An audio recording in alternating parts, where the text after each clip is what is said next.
What a weekend of racing action we've got to look forward to. It's the Midsummer Highlight, the King George VI and Queen Elizabeth Stakes at Ascot. We've got a cracking York Stakes as well. Ascot and York are the two big meets. We've got a Betfred-sponsored handicap. We've got the International. We have got, Jason Weaver, some high-class Group 1, Group 2 action and some cracking handicaps to solve. Got plenty to get stuck into. I mean, I was listening to somebody talk about the King George the other day, and not just about the superstars that we've had win it. There are Group 1s throughout the year, and then there are sort of the elite Group 1s. Now, we know about the Betfred Classics, obviously, but this is one that quite clearly stands up as one of those elite races, doesn't it? Probably little bit underwhelming that we haven't got a bigger field, but that does tend to happen, doesn't it? It does, yeah. It's a small field. It's certainly quality over quantity, Frankie. I think all three of us are going to be looking forward to it. We're all going to be at Ascot on Saturday as well. Not forgetting York and the ground set fair. Normally, look, we've got a good one on the horizon. It's normally pretty quiet going to the big festivals. It ain't this weekend. Yeah, you normally, well, you're never hanging around for Goodwood because you have the King George, but it's not just one race, is it, this weekend? I'm always excited to chat racing with you two gents, but particularly when I was going through the races this morning and last night, I thought, God, there's a lot to talk about. There's a lot on offer. There is. So without further ado, let's get stuck in. I must just do a bit of housekeeping. Please like, subscribe, and you'll be notified firsthand when there is a new episode of Punters Guide. We look forward to the weekend every Friday evening. Brilliant weekend. Let's get started. Jason, we're going to start at Ascot. We are all looking forward to being there this weekend. The Princess Margaret for the juvenile fillies. A good field assembled here. Plenty of winners in here. Yeah, it's a quality field. A lot of the form, doesn't it all sort of tie in around the Queen Mary, doesn't it? Because Dance to the Music, who won underneath Billy Loughnane at Newmarket, you've got the likes of Stayer, who was in the Queen Mary, Eskimo Pie, who was just in behind her. She didn't run that bad. In fact, outran her 125 to 1 odds. That's about where the standard is, I feel, at the moment. The one that catches my eye at a massive price, and it wasn't a strong race that she won, but it's Sukanya right down the bottom for the Jack Shannon team, David Probert on board. She was repeatedly denied a clear run when she managed to win on debut, and she got going late on. Look, I think further down the line, she's going to want a bit further, but she's going to hit the line really, really strongly. So she could get a slice of it at a big each-way price. I've got my punting hat on. We're shying away for a couple of shorties, 16 to 1. We like a bit of that. What a place to start then. Yeah, stiff 6 at Ascot, so stamina could suit. Frankie, where's your pin drop? I like Stayer in this. Jace mentioned that some of those 2-year-old races at the Royal Meeting kind of set the standard. She was 5th in the Queen Mary. I thought she ran a good race, and then she got the better of Military Code next time at Sandown, which has its own sort of form times with some of the other good youngsters. Military Code beat Fitzella, who obviously ran well and reopposes here against there, and also got the better of Old is Gold, who won next time out after that trial race at Ascot. So a good bit of form all round across a couple of 2-year-olds, and she's obviously ran well at the track before. She steps up another furlong to 6, but given the way she won at Sandown, I think that'll suit. So quite keen on Stayer here. Okay, then the two down the bottom, Stayer and Sukanya, the two for the boys. We keep with the fillies. Got the Valiant Stakes at 220 as well, a Group 3 over a mile. Now 11 go. We've got 5 of the older generation, Jace, and 6 3-year-olds taking them on. A nice little mix. Yeah, it is. I suppose if we were going down the class drop angle, Jancis, who goes for Willie McCreary and David Egan, is going to come down a couple of grades, if you like, bumped into Porter Fortuna and then ran in the Pretty Polly last time. So he's definitely going to find this company a little bit easier.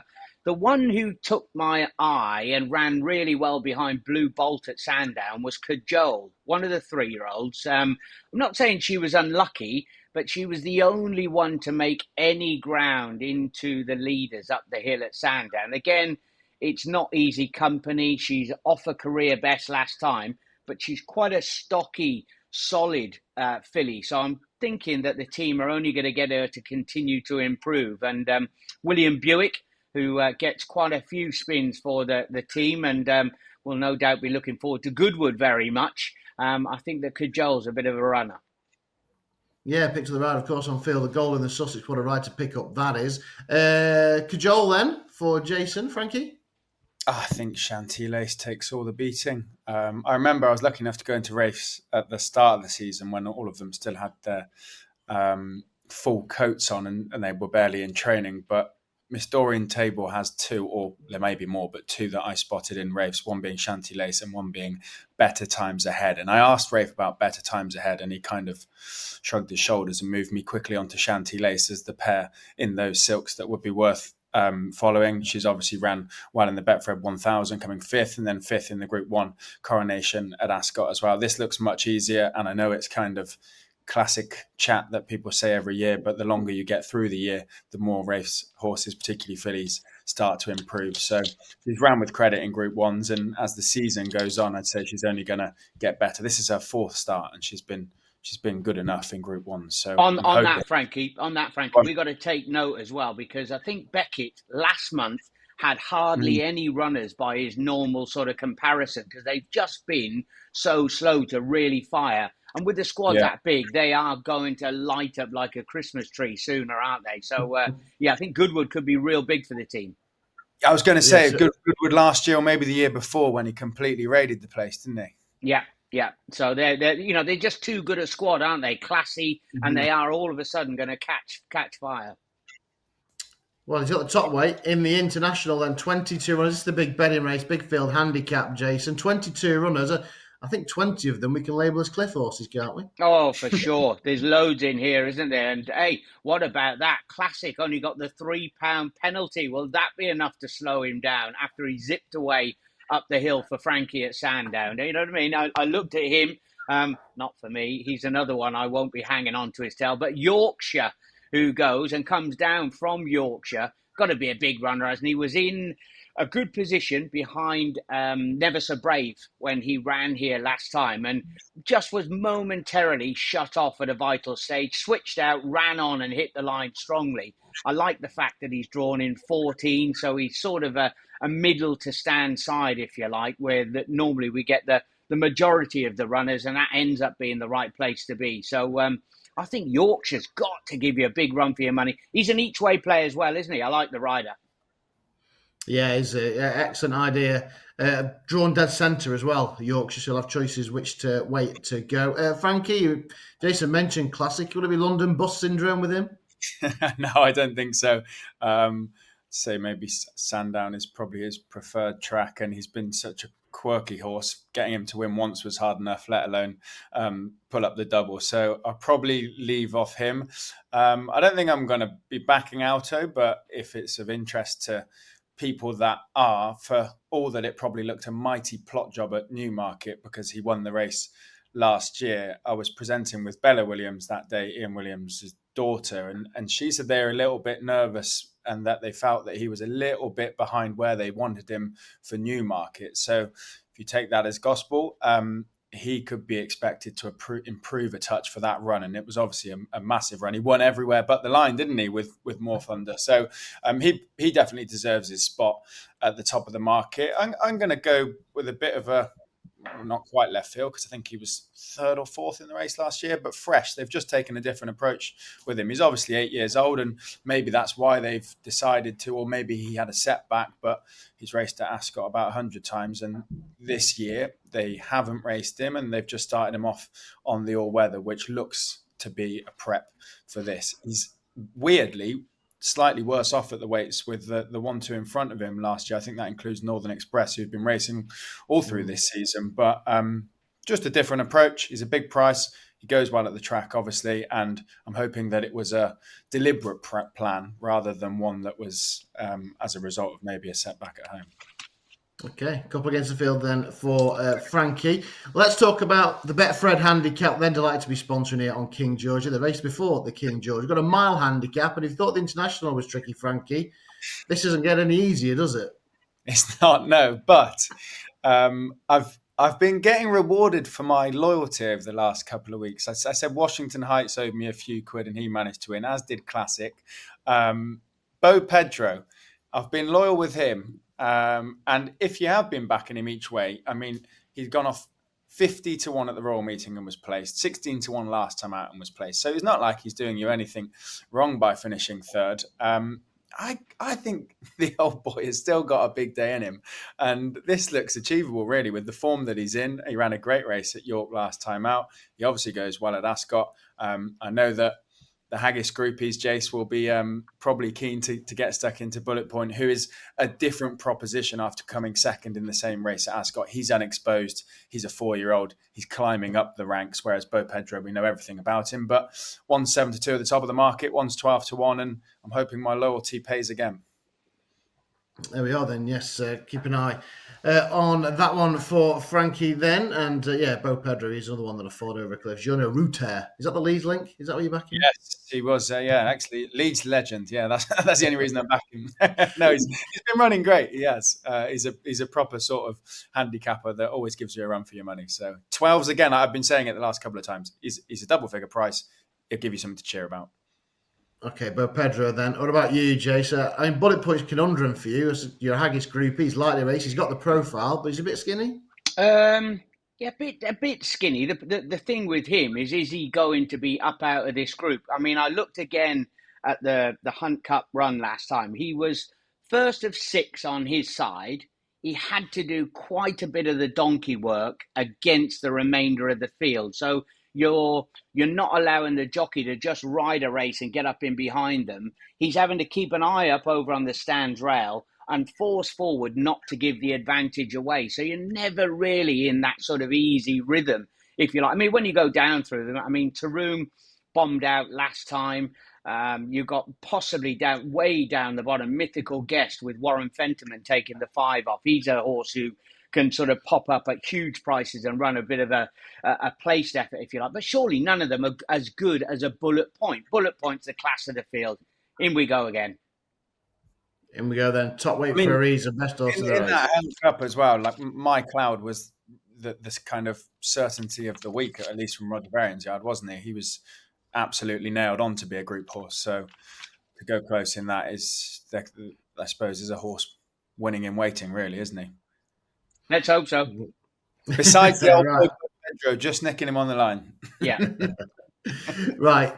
It's time for the big one then. The King George VI and Queen Elizabeth Stakes. The Group 1, the big midsummer highlight. I mean, we can talk about the small field, Jay. So we've got the 5 and obviously Continuous Imagine in there as a pacemaker. But it's still tricky to choose between the other 4. You don't need a big field to have a cracking contest. No, that is very true. That is very true. I mean, Kalpana, I would have liked to have seen her coming in with the win last time. Admittedly, she was having to give the weight a whirl. That didn't go to plan, did it? She steps up in trip, which is probably going to suit her. And then Calandigan, we talk about gimme Group 1s. That was such a soft Group 1 that he managed to win on the bridle last time, wasn't it? 1-2 he was. He went round in an absolute hack canter. Now, Jan Bruegel, his only defeat came in the alleged. He was nowhere near prepped. He was undercooked, wasn't he, for his return? Now, 4 of his other victories, bar his maiden, he won by 8 lengths. All of them have been neck, and half a length, I think it was last time. So he's going to be dragging Calandigan out into the deep water again, isn't it? Each of 2. Calandigan's the sexy one because he's got that change of gear. Aiden's the one with the guts and determination. And he's going to drag him out there and see if he can get him to drown. Do we see a rerun of the Betfred Coronation Cup where Calandigan came there swinging, expected to go past, but it's just like you say, the guts of Jan Bruegel won out? I think so. And also, I will give it that Calandigan might be a little bit better on this more conventional track because he was sort of at odds and sods for a long way down at Epsom, wasn't he? Always down the camber, never really sort of going forward. But when you get one that only keeps winning by a neck, and you got Aidan O'Brien training, they're incredibly tough to beat. We certainly are, Frankie. It's a brilliant renewal, and talking about the jockeys as well. I mean, obviously we know we're blessed with some of the best jockeys around, but arguably these are 5 of the top boys riding right now in the plate as well. Yeah, it's class, isn't it? It's brilliant when you get all top jocks taking each other on, all with chances as well, because it makes it that little bit more tactical. All of their brains are going to be going at full speed, trying to figure out how they can get the best out of their horse. I'm probably more inclined to agree with the kind of middle part of what Jay said, just watching that race back at Epsom with Calandigan just almost leaning into Jan Bruegel. And Aidan O'Brien's comments after I thought were really interesting when he said there's no chance you beat Jan Bruegel if you get into a battle with him like that. You've either got to pull out and go past him and say, see you later, or you're not getting past him. And I just wonder whether the change of track will allow Calandigan to do that. That being said, we spoke about jockeys. We know how Coolmore like to play, and we know how good Ryan Moore is. So it's incredibly tactical. When it gets to the business end of the race, it's going to be fascinating. For me, I think Calandigan can get the better of Jan Bruegel. The one that I kind of want to be with, but you'd want a touch more rain, is Kalpana. So she won the Group 1 at Ascot last year on Champions Day. Back to this trip, or stepping up in trip from last time, giving a stone away to Whirl, who's incredibly tough. There's a lot to like about it, but you would want a bit more rain, wouldn't you? You'd want it slightly softer. I suppose you could ask me for every hour until the race and I'd give you a different answer. I think Calandigan gets the better of Jan Bruegel. I think I've worked that much out. Who wins? I'm not sure. There we are then. It's ahead of the market then, one of each on each side of the fence. Right, let's switch tap to the names, Maya, then, because cracking card up there as well. We talked about Cliff horses in the international. There's quite a few in the dash as well, Jace. This is a big field. 2:00. Is it one of those whose turn is it anyway contests? Pretty much. Pocklington all but failed to collect the cash for us last time, didn't he? 5,000 to 1. There are a few of these in behind. Al Zahir has done nothing but keep on winning. He's a remarkable old performer. I think the unexposed angle in here I quite like is Jubilee Walk, who ran really, really well at Chester last time. Now, he's posted deep on the track. He was a little bit keen. He had one of those winter stints over in Bahrain, and he just didn't take to it at all. And you look at his action, I think the rock hard ground over there really found him out. He's had another wind operation. He's coming back, quite like the angle in that they've got Dusty Foley to get the leg up on him, which is an interesting jockey booking. So he's probably one from a mark of 92. Can't see him being on 92 towards the end of the current campaign. So he's an improver. Okay, Jubilee Walk, bring some Chester form in, Frankie. Absolute wild card in here. Jordan Electric's not been seen since last September, but has run in 2 of these big handicaps in his career, second in both of them. It was last summer, last August, but second to JM Jungle. Jim Goldie operating at a 29% strike rate, and he's never afraid to put a young jockey up in big races, which I love. Amy Woff obviously got a couple of big successes for him when she was claiming. Lauren Young rides, who I don't know loads about, in all honesty, but she's rode 2 winners the last couple of weeks. She's rode plenty for Jim Goldie. He obviously has a lot of trust in her, and her £7 will be incredibly valuable in a race like this. So a relatively young jockey, a horse that we haven't seen in a year, but a yard in good form, and a horse that likes York. Jim Gold in a sprint. That's not usually the way to the poorhouse, is it? He does pretty well in these contests. Right, Jason, the York Stakes. This is really intriguing. Obviously, it all centres around Al McCann, who was entering the King George. They've gone for the soft ground because he likes to get his toe in. He's around about an odds-on favourite. He's around about the even money mark, a shade of odds on. But he hasn't got that much in hands on official ratings on the other contenders. Is it a case of what Ombudsman has done with him beating him early on in the season? Is he priced up on that, or do you think we've got so much more to come from him? I think he's priced up on potential because Ed Walker has made no secret of the fact that he could be the absolute superstar that he is looking for. I think it's a real good opportunity for Kieran Schumacher and Ed Walker to come together to have an absolute superstar. And if you were to ask me about the others, I know Bay City Roller is a good horse, but he hasn't really come up with the goods. I think that Stanhope Gardens is the only logical one who you could really take him on with. I mean, they put that race on for him at Salisbury so he could get to the Derby. Didn't run too bad. Went 5th on that occasion at Epsom. Alma Cam, though, is the one horse in here that we're sort of thinking, right, can he burst onto the scene for the back end of the current campaign? We want to see something special, though. A change of gear.